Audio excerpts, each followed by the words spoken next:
Bharat Chandrayaan 3 launch करने जा रहा है, जिसकी कॉस्ट 615 करोड़ है और ये इसरो का आज तक का सबसे डिफिकल्ट मिशन होने वाला है। 2019 में जब चंद्रयान 2 लॉन्च हुआ तब हमने उसके बारे में एक वीडियो बनाया था। उस वीडियो के कमेंट्स में लोगों ने ये सवाल पूछना स्टार्ट किया, इसरो पर पैसा खर्च करना इतना इम्पोर्टेंट क्यों? देश में इतनी गरीबी है, पहले उसे सॉल्व करो ना। स्पेस में जाने से भारत को क्या फर्क पड़ता है? चलिए आज के इस वीडियो में जानते हैं कि भारत चांद पर तीसरी बार क्यों जाना चाहता है, हमने पिछली गलतियों से क्या सीखा है और कैसे इम्प्रूव किया है, चंद्रयान 3 मिशन के ऑब्जेक्टिव्स क्या है और इनसे क्या हासिल होगा, और भारत के स्पेस प्रोग्राम से हमें क्या फर्क पड़ता है। स्पेस मेरा फेवरेट सब्जेक्ट है और मुझे भारत की स्पेस जर्नी आप तक पहुंचाना काफी अच्छा लगता है। अगर आप ऐसे ही और इंटरेस्टिंग वीडियोस देखना चाहते हैं तो चैनल को सब्सक्राइब या फॉलो करना ना भूलिए। ये आपके लिए तो फ्री है, लेकिन इससे हमारी बहुत हेल्प होती है। लेकिन वीडियो स्टार्ट होने से पहले I want to tell you about the sponsor of today's video, coding invaders. जैसे इसरो भारत को स्पेस के शिखर पर पहुंचाना चाहता है, कोडिंग इन्वेडर्स आपके करियर को नेक्स्ट लेवल पर ले जाना चाहता है। डेटा एनालिस्ट ये एक काफी हाई डिमांड और हाई पेइंग जॉब बन चुका है, क्योंकि हमारी सारी दुनिया डेटा ड्रिवन बन गई है। चाहे वो ई कॉमर्स हो या मैन्युफैक्चरिंग या कोई भी फील्ड, डेटा एनालिस्ट की जरूरत हर फील्ड में है। आप भी इस हाई डिमांड और हाई पेइंग वर्ल्ड का हिस्सा बन सकते हैं कोडिंग इन्वेडर्स के साथ। अगर आपका बैकग्राउंड टेक में नहीं है या फिर आपको कोडिंग का सी भी नहीं आता तो नो प्रॉब्लम। कोडिंग इन्वेडर्स का डेटा एनालिस्ट कोर्स ऐसे ही लोगों के लिए बना है जो एक नॉन टेक बैकग्राउंड से आते हैं। ये फ्रेशर्स के लिए भी है और उनके लिए भी जो अपने करंट जॉब प्रोफाइल से खुश नहीं है, क्योंकि जॉब सिर्फ जॉब नहीं, एक करियर होना चाहिए जहां आपको ग्रोथ की अपॉर्चुनिटी हो। कोडिंग इन्वेडर्स में आपको वन-ऑन-वन मेंटरशिप के साथ ये भी सिखाया जाता है कि खुद को इंटरव्यू में कैसे प्रेजेंट करते हैं, लिंक्डइन पर प्रोफाइल कैसे बनाएं, सीवी कैसे बनाएं। कोडिंग इन्वेडर्स के मॉक इंटरव्यूज के साथ आप आपके ड्रीम जॉब के लिए प्रिपेयर कर सकते हैं। इनका job assistance batch Amazon, Philips, ZTV, Deloitte जैसे कंपनीज में काम करने वाले इंडस्ट्री एक्सपर्ट्स ने डिजाइन किया है। कोर्स खत्म होने पर आपको एक इंटरनेशनल सर्टिफिकेट मिलता है जो आप आपके फ्यूचर एम्प्लॉयर्स को दिखा सकते हो। What's more, हमारे लॉयल व्यूअर्स के लिए एक खास ऑफर है। AN27 कूपन को यूज कीजिए और 27% एडिशनल डिस्काउंट पाइए। So hurry up, take your career to the moon. Click on the link in the description. In Scratch to Employment Batch. Chapter 1. Chandrayaan important क्यों? चंद्रयान भारत के स्पेस प्रोग्राम के लिए ही नहीं, भारत की इकोनॉमी के लिए भी इम्पोर्टेंट है। क्यों?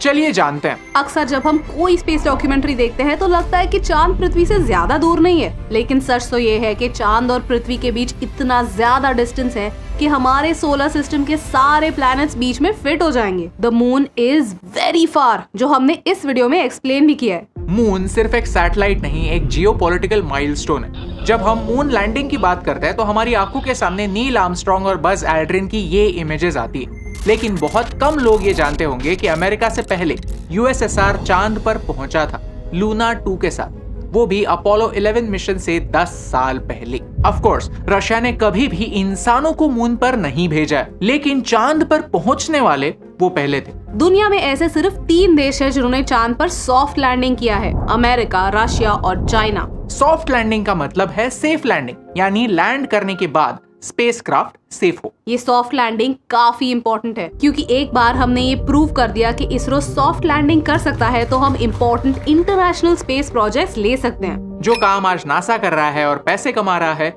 वही काम हम भी कर सकते हैं। 2008 में चंद्रयान 1 के जरिए हम चांद पर पहुंचे जरूर, लेकिन वो एक मून इम्पैक्ट प्रोब था जिसने हार्ड लैंडिंग की थी। 4 साल पहले चंद्रयान 2 का भी मेन ऑब्जेक्टिव यही था कि चांद पर सॉफ्ट लैंडिंग करे। चंद्रयान का लॉन्च सक्सेसफुल हुआ था। इनफैक्ट अर्थ से मून तक की 3,84,400 किलोमीटर की दूरी हमने सक्सेसफुली कंप्लीट भी की, लेकिन लैंड करते समय सरफेस से सिर्फ आधे किलोमीटर दूर होने के बावजूद एक सॉफ्टवेयर ग्लिच की वजह से हम लैंड नहीं कर पाए।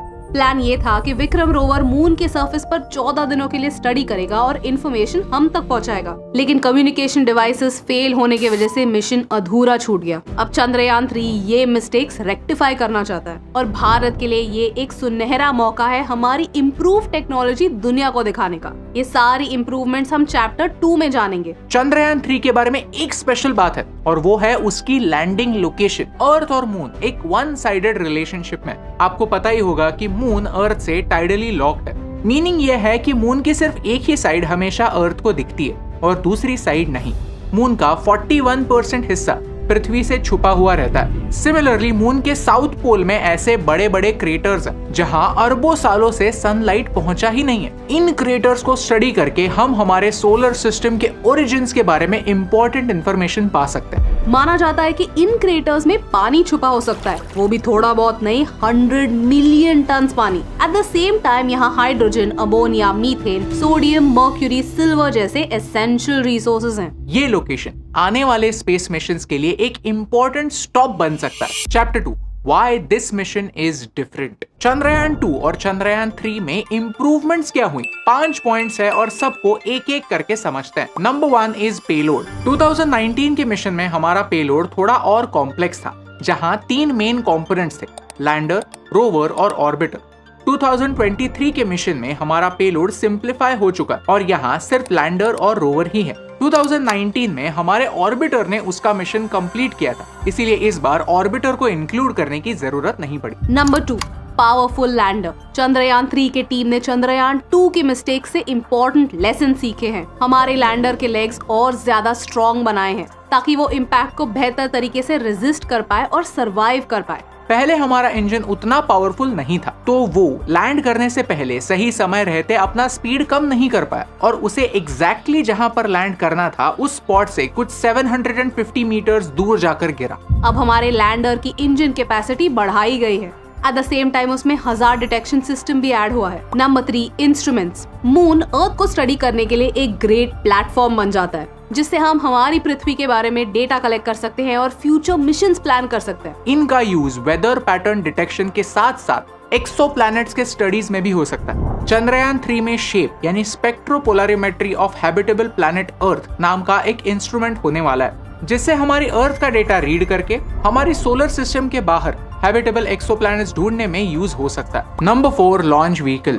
चंद्रयान 3 लॉन्च इंपॉर्टेंट एक और रीजन की वजह से है और वो है LVM-3 लॉन्च व्हीकल, जो हमारे पहले GSLV Mark II launch vehicle से 30% ज्यादा वजन कैरी करने की कैपेसिटी रखता है। आसान भाषा में एक्सप्लेन किया जाए तो इस लॉन्च व्हीकल की सक्सेस भी भारत के लिए इम्पोर्टेंट है, क्योंकि इससे हम हेवियर पेलोड्स अंतरिक्ष में भेज सकते हैं, ये हम दुनिया को प्रूव कर सकते हैं। Number 5 is cost. हमने चंद्रयान 2 कुछ 870 करोड़ में लॉन्च किया था। वैसे देखा जाए तो ये कॉस्ट अवेंजर्स एंड गेम से भी 3 गुना कम है, लेकिन अब हम और एफिशिएंट बन चुके हैं और चंद्रयान 3 का टोटल बजट कुछ 615 करोड़ तक होने वाला है। ये हमारी बढ़ती हुई एफिशिएंसी का प्रूफ है। चैप्टर 3 इसरो पैसों की बर्बादी है क्या? जब भारत ने मंगलयान लॉन्च किया था तब न्यूयॉर्क टाइम्स ने ये कार्टून पब्लिश करके हमारा मजाक उड़ाया था। ऐसे कार्टून्स चाइना के बारे में क्यों नहीं बनते? क्या चाइना में गरीबी नहीं है? ऐसे कार्टून्स UAE के बारे में क्यों नहीं बनते? क्या UAE परफेक्ट है?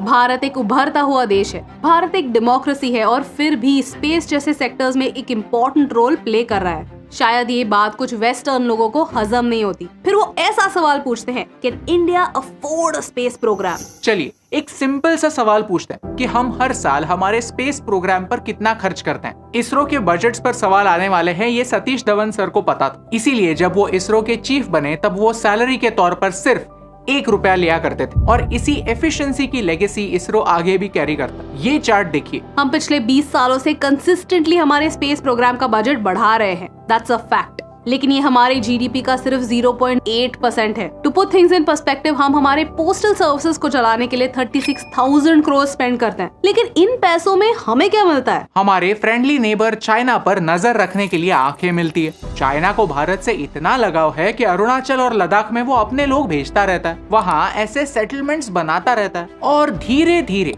अनियन स्लाइसिंग मेथड से भारत का छोटा छोटा हिस्सा चुराता रहता है। लेकिन इसकी जानकारी इसरो के सैटेलाइट्स हमारे सिक्योरिटी तक पहुंचाते हैं। 10 से ज्यादा सर्वेलेंस सैटेलाइट्स चाइना के नेवल एक्टिविटीज को ऑब्जर्व करते हैं। जब 2019 में फैनी साइक्लोन आया तब इसरो के सैटेलाइट्स ने ही हमें टाइम रहते हुए वार्निंग्स दी। इन्हीं सैटेलाइट्स की इंफॉर्मेशन की वजह से उड़ीसा से 11.5 लाख लोगों को सेफली इवैक्यूएट किया गया। आज ओडिशा डिजास्टर मैनेजमेंट में नंबर 1 बन चुका है और यूनाइटेड नेशंस भी दूसरे देशों को ओडिशा का डिजास्टर मैनेजमेंट मॉडल सीखने की सलाह देता है। इसरो हमें हमारी ज्योग्राफी स्टडी करके डेटा देता है। इसी डेटा का इस्तेमाल करके हम किसानों को गाइडेंस दे सकते हैं। अर्थक्वेक्स, साइक्लोन्स, फ्लड्स की जानकारी एडवांस में हमें मिलने से हम बेहतर प्रिपेयर्ड रह सकते हैं और होने वाला नुकसान कम कर सकते हैं। और ये सब हमारे सैटेलाइट्स की वजह से पॉसिबल है। इसरो का बजट नासा से 15 गुना कम है और इतने कम बजट में भी इसरो के साइंटिस्ट आपकी और हमारी लाइफ बेहतर बनाते हैं। और सिर्फ हमारे लिए ही नहीं, इसरो फॉरेन देशों के लिए भी सैटेलाइट्स लॉन्च करता है और उससे पैसे भी कमाता है। आज तक हमने 28 देशों के लिए इन टोटल